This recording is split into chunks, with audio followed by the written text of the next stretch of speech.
E aí, meus queridos, tudo bem? Eu sou o Prof. Clayton Reis e essa é a resolução de mais uma questão de eletromagnetismo que diz o seguinte: num transformador, a razão entre o número de espiras no primário, N1, e o número de espiras no secundário, N2, é que N1 sobre N2 é igual a 10.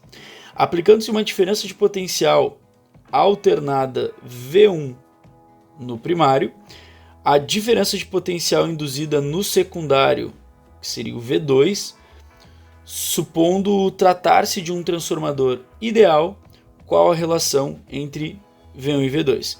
Então, é uma questão de transformadores, né? Basicamente aplicação de matemática, mas vamos entender o seguinte: transformadores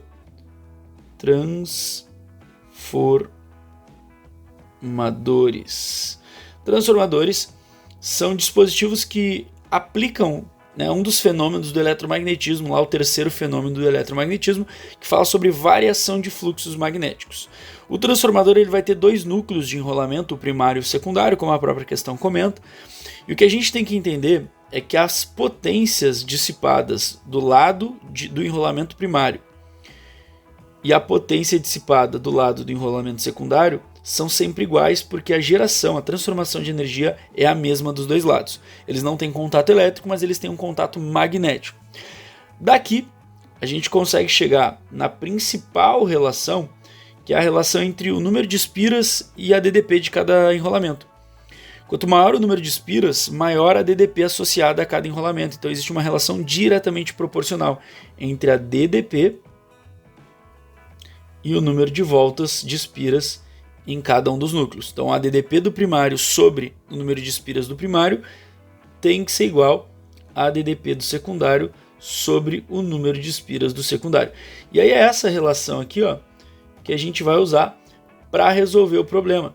Essa relaçãozinha, ela nos mostra justamente o que a gente precisa, né? Vamos botar aqui os valores, ó.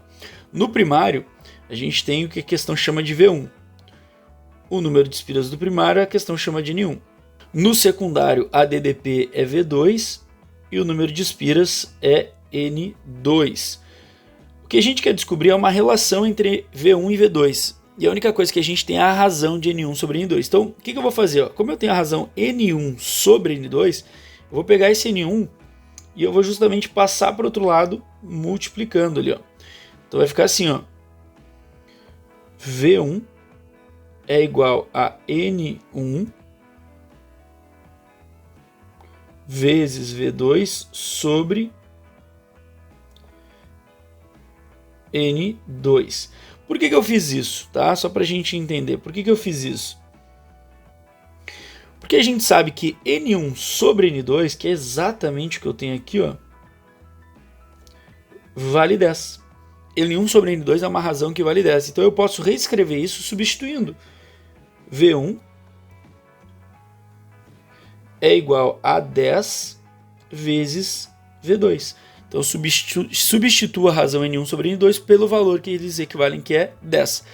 Agora, olhando as respostas, todas as respostas são V2 igual a alguma coisa de V1, então eu vou passar aquele 10 dividindo e vai ficar assim, ó, V1 dividido por 10